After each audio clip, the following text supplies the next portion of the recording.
Every quarterback wants to throw like Aaron Rodgers. A lightning-fast release, pinpoint accuracy, and an effortless deep ball. But did you know his signature wrist flick motion wasn't always part of his game?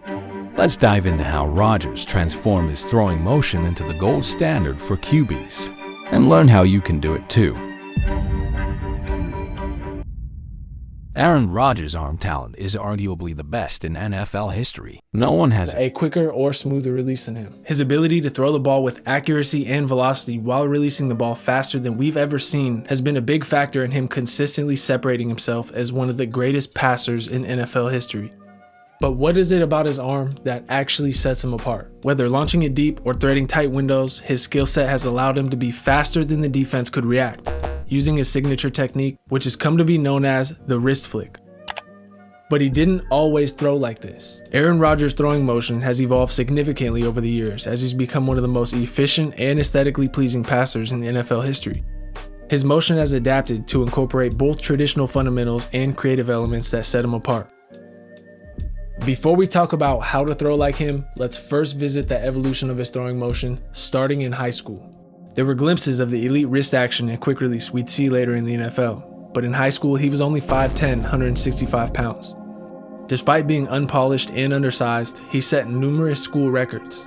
Real quick, this video is sponsored by PrizePicks. PrizePicks is the most exciting way to test your skills in daily fantasy sports. It's simple. PrizePicks even offers Apple Pay for quick and easy deposits into your account. Use code DIMES when you sign up for a free $50 after you place your first $5 lineup. You place a lineup by selecting more or less on the stat projections of at least 2 players, but you can select up to 6 players if you want to increase the prize. Go to prizepicks.com or download the app, and don't forget to enter code DIMES when you sign up. PrizePicks is daily fantasy sports made easy.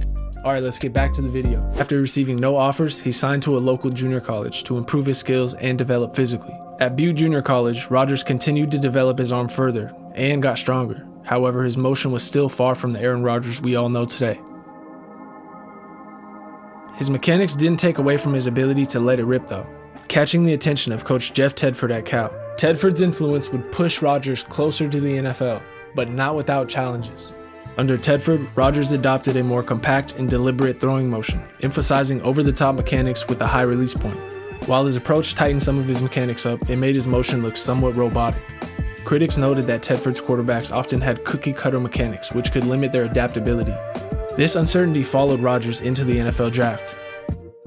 Very robotic, system quarterback, can't create on his own. Ouch. In 2005, Rodgers was drafted 24th overall to the Green Bay Packers to be a backup for one of the most legendary gunslingers in NFL history, Brett Favre. Observing Favre firsthand would unlock Rodgers' creative side, ultimately shaping his own throwing motion and technique. Here's how Favre influenced Rodgers' mechanics. 1. Throwing angles. Favre was known for his ability to throw from unconventional arm angles, often sidearming or throwing off balance to make plays in tight windows or under pressure. Rodgers incorporated this versatility into his mechanics, evolving from a rigid, over-the-top delivery learned in college to a more fluid and adaptable motion.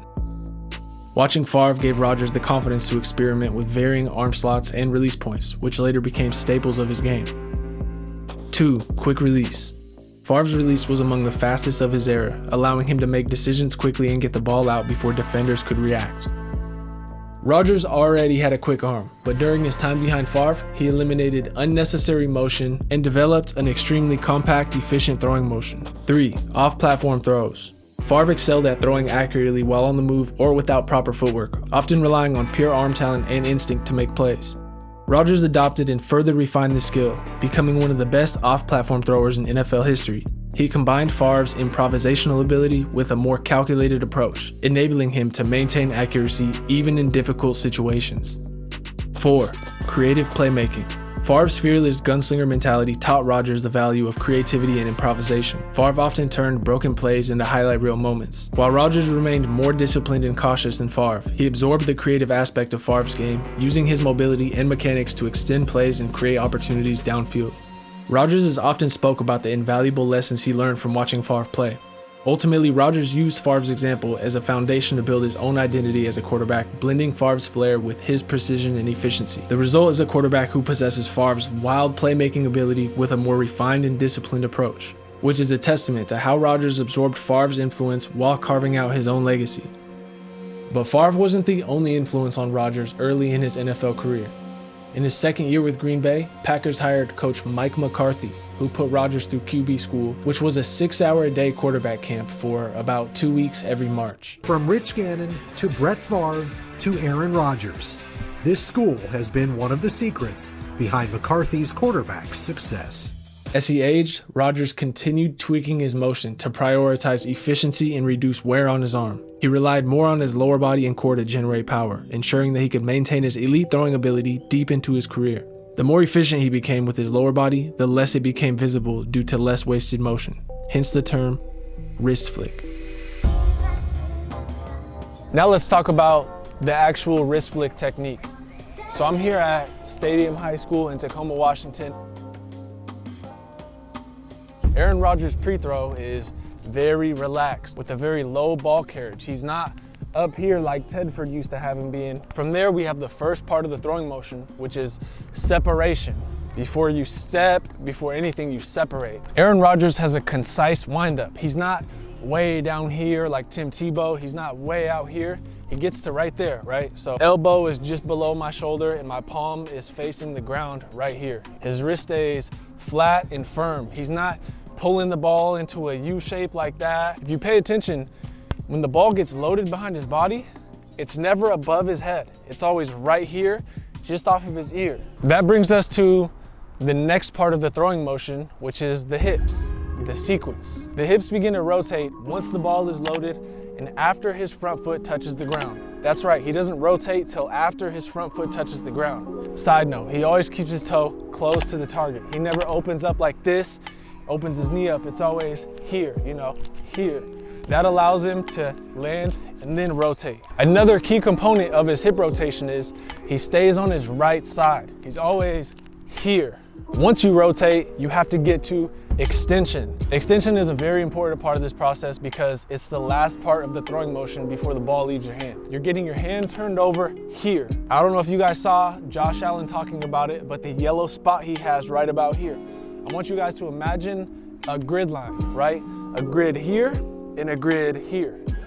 So when you get to extension, your arm must get palmed down outside of that grid line in that top quadrant. Extension is completed when your palm gets down. By the time your palm is down, the ball is released from your hand. So if you're getting your palm down over here, that means you're dragging across the ball. You're gonna miss low, you're gonna miss to the left, you're gonna have trajectory issues. The wrist flick comes from getting to extension fast. That means here, right? That's the wrist flick.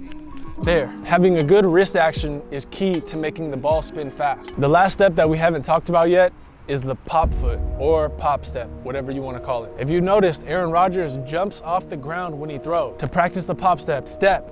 And as soon as you step, rotate, So see how all of it rotates, as I jump off the ground. To use this when you're throwing motion, you just have to time up when you pop to getting to extension. So you're here, extends. All right, now I'm gonna try to throw some routes using this technique. To help me out, I have my bro Dockery here.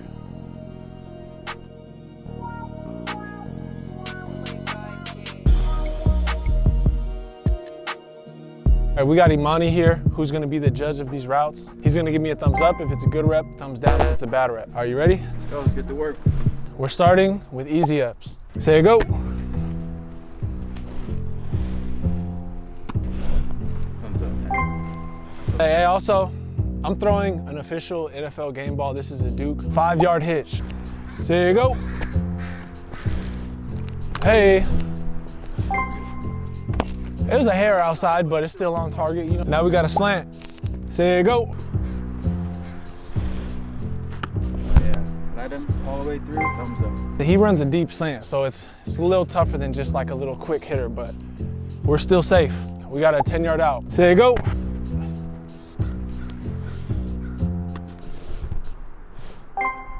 Thumbs up. Next route, a bang 8 post. Say go.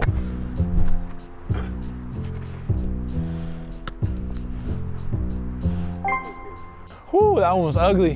Placement was good. Placement was good. Next up, we have a corner. I'm gonna hike it. I'm gonna give you a classic guitar play action. We're gonna put it on the money. Ready, set.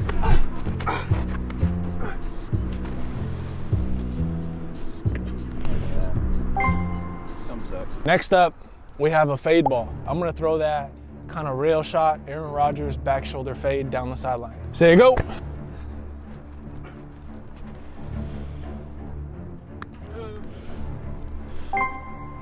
It's close. If he wins off the line, you know, I kind of landed right there on him. I'd like it ideally to be like right there. Last route, skinny post, the fish route he used to throw to Jordy Nelson. I was just like, oh man, don't screw this up. And I just threw a friggin' Dime. dime to Jordy. And, you know, it was one of the best throws of my career. Big play action, crow hop into it, let it fly. 3-19, set up.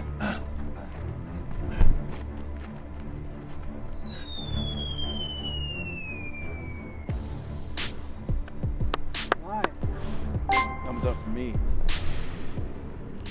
That's all I got in this video for you guys. I hope you enjoyed it. This is how to throw like Aaron Rodgers with the wrist flick technique. I know obviously when I'm throwing it as far as I can, my technique's not gonna be perfect like his because I'm trying to emulate what he does, but you know, it's something to play around with. Thank you guys for tapping in, and I'll see you guys in the next video.